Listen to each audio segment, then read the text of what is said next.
በዙሪያችን ካሉ ድንቅ ምስክሮች በእምነት በምግባር ከጸኑት እናቶች ከፍ ብላ ታየች በገድሏ ብዛት።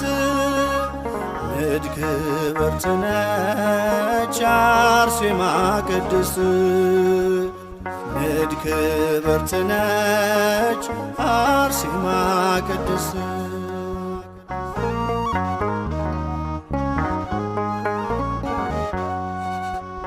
ሀብትና ንብረቷን ውበቷን የናቀች ንግሥት መባልን በእምነት የተወች የኢየሱስ ክርስቶስ የስሙ ምስክር